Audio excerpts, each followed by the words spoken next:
Bonjour à tous, je suis Nathalie Auger, je suis chef de projet chez Orange Business Services.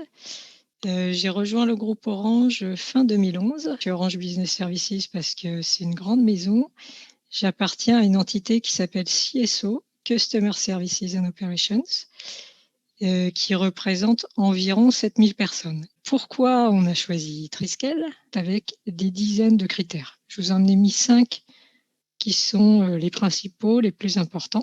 Donc on voit que Triskel s'en est très bien sorti sur tous ces critères et Triskel a eu la meilleure note générale, hein. Ce qu'on a actuellement dans notre solution, pour être plus précis, c'est un outil donc pour l'instant de gestion de portfolio de projets qui nous permet de gérer nos projets de transformation. Donc il nous a paru très important de les regrouper tous dans un même référentiel pour pouvoir les suivre, pour pouvoir suivre les bénéfices business et leur contribution à la stratégie. Alors, comment s'est passé le projet? On a fait donc le benchmark dont je vous ai parlé juste avant, en interne et en externe. Et donc est sorti de ce benchmark Triskel.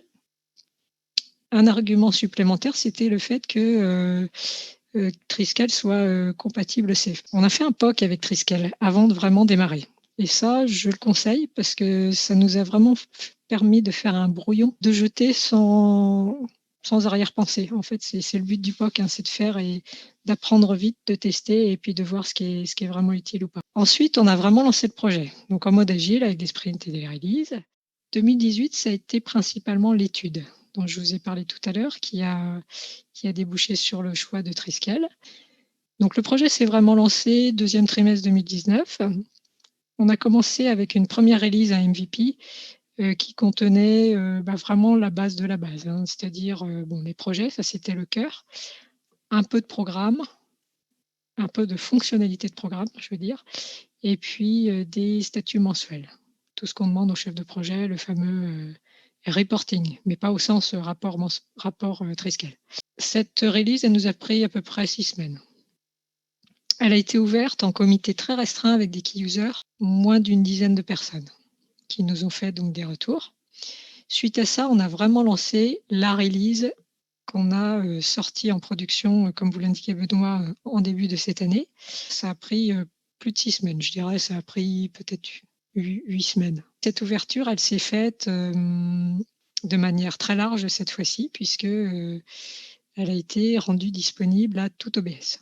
Une grande période d'accompagnement au changement qui est nécessaire. Tous les mois, on a dû ajouter des nouvelles fonctionnalités grâce au configurateur, et ce qui a énormément enrichi la release.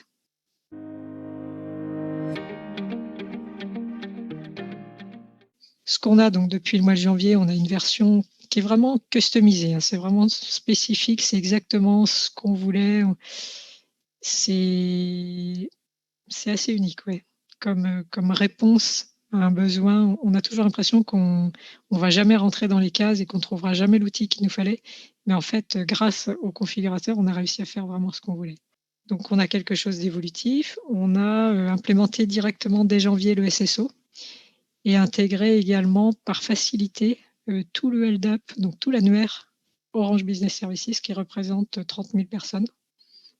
Donc tous ces gens peuvent accéder sans authentification, peuvent accéder directement avec le SSO à l'application s'ils le souhaitent, en lecture seule par défaut. Autre facilité, tous les projets, on a fait une migration du fichier Excel. Donc au mois de janvier, tous les gens qui étaient habitués à utiliser le fichier Excel ont retrouvé leur projet dans l'outil. Qu'on utilise à fond les grilles avec les vues prédéfinies, on en a énormément, c'est très très utilisé. On utilise beaucoup et encore plus depuis le mois de juillet, depuis la nouvelle release de Triskel, le master plan. Puis on utilise de plus en plus les portlets qu'on a pour l'instant principalement développés au niveau du portfolio.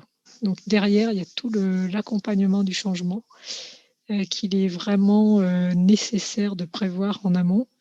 On a la chance d'avoir un réseau social d'entreprise. Sur la simplicité, on peut dire qu'on a rempli l'objectif. On a lancé 2 communautés et on partage sur leurs problématiques. Il devient quand même de plus en plus l'outil, de référence. Donc le but, de fin d'année, peut-être début de l'année prochaine, c'est de lancer cette fameuse release 2 qui inclurait cette fois-ci plusieurs portfolios puisqu'on a l'ambition d'inclure des fonctionnalités, enfin d'inclure le modèle SAFe et de se baser sur, le Lean Portfolio Management. On a aussi envie pour, améliorer notre modèle de données stratégique, de travailler avec les OKR, les Objective and Key Results et qui sont d'ailleurs, maintenant inclus dans SAFe 5.0.